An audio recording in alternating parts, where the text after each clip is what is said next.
Okay, so what I want to talk about is something that is called CSG Meshes in Godot. So if we look up CSG, you can see this is a good resource for prototyping level maps. Instead of using kind of the default meshes, which is what we've been doing so far, you can use CSG, which is constructive solid geometry. And what this does is it's basically, if you've done any 3D modeling, this is similar to using like a Boolean modifier on a 3D model. You can basically take two different meshes and then either combine them or subtract them or get the negative of them. So there's a few nodes that we can work with, and you can use this to create meshes. The only tricky part is if you want to use it for a level, you have to use it. You have to also make colliders. So you can make a collider just directly in Godot that matches the mesh, but there's a plugin that will make a collider for you that I'll also go over. So we'll look at that after we go over the basics of CSG. And so this is something that you could combine with the regular default meshes or use to prototype a scene. So I'm going to make a new 3D scene and just kind of demonstrate a couple things that you might do with this. So I'll call this CSG example. And I'll just save this in my main scene folders. I'm not going to make a full level out of this. And so to make a CSG mesh, you have to use a couple different nodes. So you can start with, if you type in CSG, when you go to create new node, you'll see the different options. There's basic default meshes. So there's a box, cylinder, a mesh where you add points, polygon, sphere, torus. And then there's a special node that you need to put them together, which is the CSG combiner. So typically you'll start with the CSG combiner, and then what you put in here will get combined together, and then you can change the operation that combines them. So you can see there's three operation types. Union puts them together. Intersection gives you the sort of inside where they overlap, and then subtraction subtracts one mesh from the other. So this can be good for creating things that don't have like a default shape already. So for example, if I wanted to create like a circular object, I could combine two cylinders. So let's say I wanted to make like a circular, like a portal or something like that. I could add two CSG cylinders. So I'm just going to add one cylinder, and then I'm going to add another so that they're not copies of each other.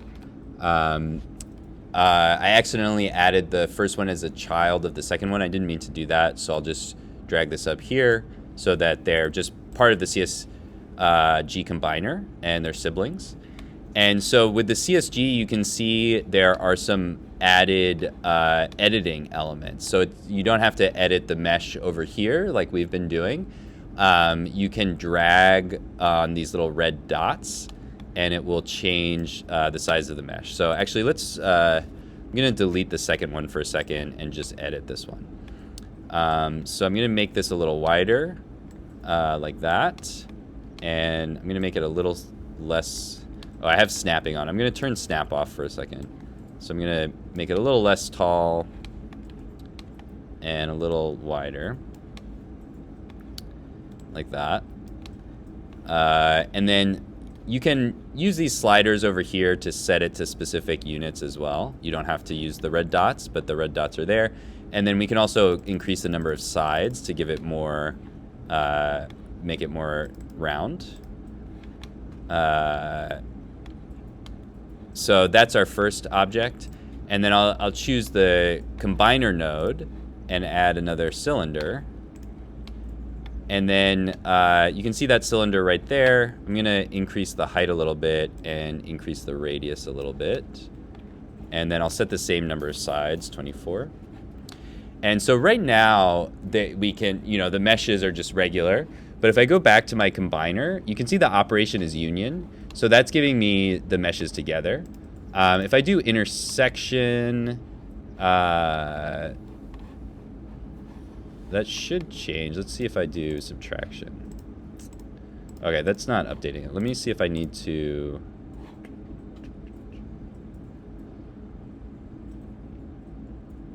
Oh, okay, so maybe I need to change it down here. Okay, yeah. Maybe I don't need a combiner. I think I still need the combiner, but I guess I have to set the operation for each individual mesh. So let's take this mesh and we should see, if I go down to CSG shape 3D and then operation, if I set this to subtraction, you can see now it's going to subtract from the other mesh. So if I want to create like a little ring, I can just, you know, make it go larger than there. And if I want to create like maybe a little pool like that, I can bring it up and then there'll be like a little bottom here. And so any kind of shapes that you want to combine, you can either do if I do an intersection, it's going to like take both, which is not really helpful here. If I do a union, it'll add them together. That could be useful if you're trying to add some geometry together. If I do a subtraction, you can kind of cut out from one mesh with the other. So you could make something that you want to use that's a little bit specific. And then to make this into something that you can actually use in the scene, this right now you'll be able to see visually in the scene, but there isn't a collider for this. So we need to use a plugin to make a sort of combined mesh out of this. And so this is also a good chance to look at the asset library because we haven't used that yet. So if I want to turn this into a object, I can go to asset library and use something called CSGMesher. So if I type in CSG to the search here, for some reason it's not letting me search. Oh, it says I have to go online. Okay, all right, now I'm online. If I type in CSG, you'll see some plugins come up. And this is the one I want to use. There's a few different ones that kind of do the same thing, but this is the one that I've used most in the past. And so we can install this plugin. If you want to see the original version of this, the plugins all have a link to view the project. And so these are open source projects that people make on their own or separate from Godot to contribute to Godot to add functionality to the engine. So there's a lot of different useful plugins that we'll look at. Anyway, if we want to use the plugin, I just download it and then click install and say OK. And so this will add some functionality. If I go back over here to the 3D view, I may have to turn it on. So if I go to project settings and go to plugins, you'll see that CSGMesher is here now, but it's not actually turned on. So I'll have to turn it on to be able to use it. And so now I should be able to turn this into a mesh. So if I take the CSG combiner and go to project and tools, I don't see it. They may have moved, maybe, let's see. They may have moved where this is.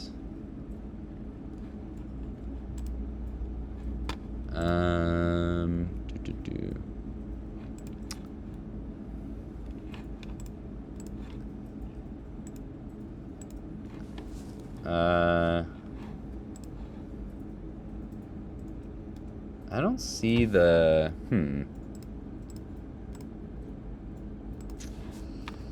Let me just take a look at the documentation and double check where we want to find it.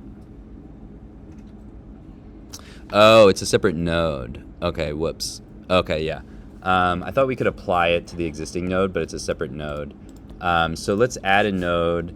And so we still have CSG here. So now you can see the CSG mesher inherits from the combiner. So we can probably actually just change the combiner into a mesher. Let's see if we can get away with that. So I'm gonna change this type to CSG mesher. And Okay. And so now over here in the CSG Mesher section, it has some options. So this make option is basically what we want to make. So we can make a collider, we can make a mesh, or we can make a full static body 3D. So if you just want a collider or a mesh, you can just use those options. But to get both, you can use full static body 3D, which is probably the most useful one. And then we can click Mesherize here, and we'll get this output node. So if we move this output node over here, you'll see that it's a new mesh instance that just has whatever the CSG mesh was. It's a static body that matches the shape of the mesh, and then there's a collider body here as well. So that's the basic setup. It's pretty straightforward. You can then basically, take this output and use it as its own node, and you can make copies of it or instances of it or whatever. So that's basically it. Obviously, I could go into more detail and do more, but it's, just wanted to show kind of the basic process. So this is a good tool to use if you want to make some more complex levels and or really objects or types of geometry in your levels. So yeah, I'll stop there and I'll talk a little bit about submitting the project, but let me stop the video.